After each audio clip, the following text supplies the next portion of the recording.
Lisa Daftari is here from foreigndesknews.com. Lisa, thanks for being here. Let's start here with that victimhood mindset, that this was everyone else's fault. Everything was a wonderful success. Everything went perfectly. And everything that went terribly was everybody else's fault, is the gist of it all. Right.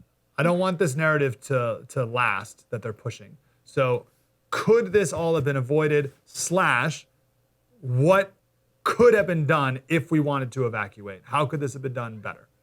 Right. So the White House has two go-to narratives. One is that we couldn't just stay there for another 50 years. We had to end this war, meaning our only two options were to evacuate the way that we did, without a strategy, without any responsibility, creating all these vulnerabilities, or the alternative would be, who wants another 50 years or endless war in Afghanistan?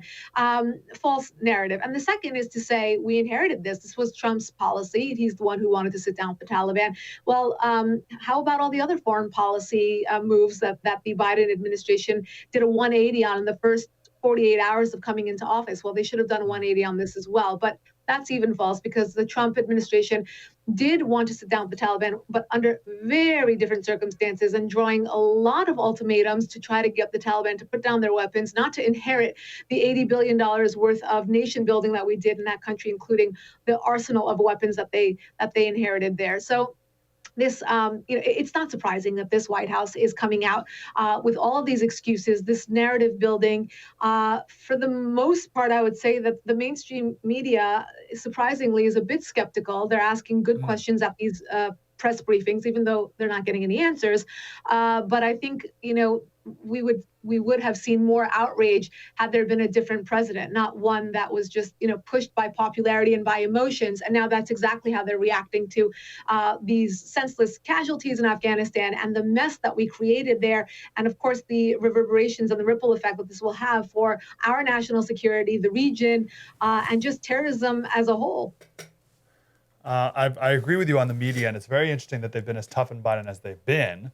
And I don't know if it will last. Does Biden and all these people at the top, do they really, truly, deeply, behind closed doors, do they really believe that the Taliban is any different? Obviously, they're saying they are, and they're going to put intense pressure on them, and they're going to keep them from international markets. Like, the Taliban gives a crap about selling their homemade jam at Whole Foods or whatever. Like, I don't even know what that even means. They got China to help them out with anything that they need on that front. But does anyone in the White House think that the Taliban is really different? I've always had this question, since the Obama administration, where they started, just bowing down to all of our enemies in the name of appeasement and in the name of diplomacy. And that's how they believed, or at least on the surface, wanted to come out and handle their foreign policy, which is extremely dangerous. We saw what 8 years of that appeasement foreign policy did to us, and how much how damaging it was on the war on terror.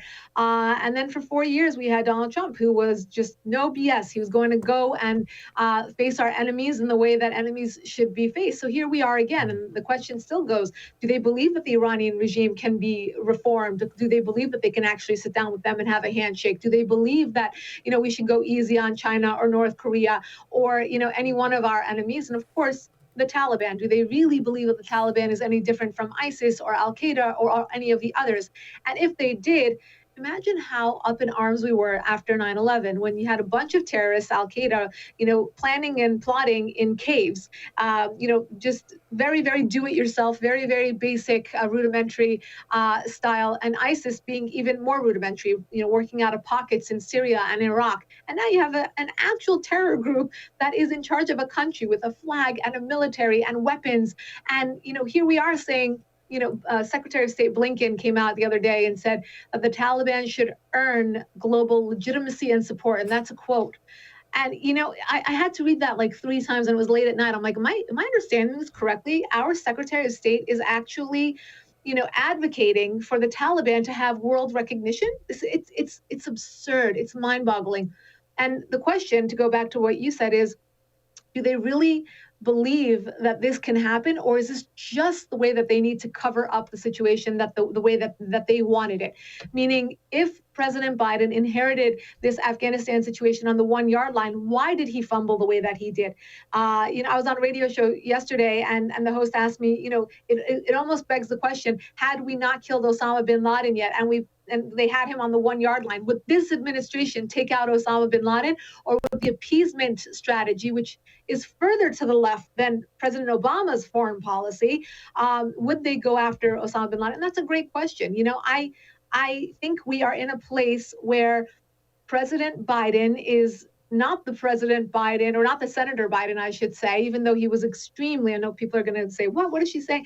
Yes, he was extremely left, but this is a whole nother level. This is, the influence of the woke crowd, the influence of they're not our enemies, the influence of we can tame and work with terrorists, and it's a very, very, very, very dangerous perspective to work from.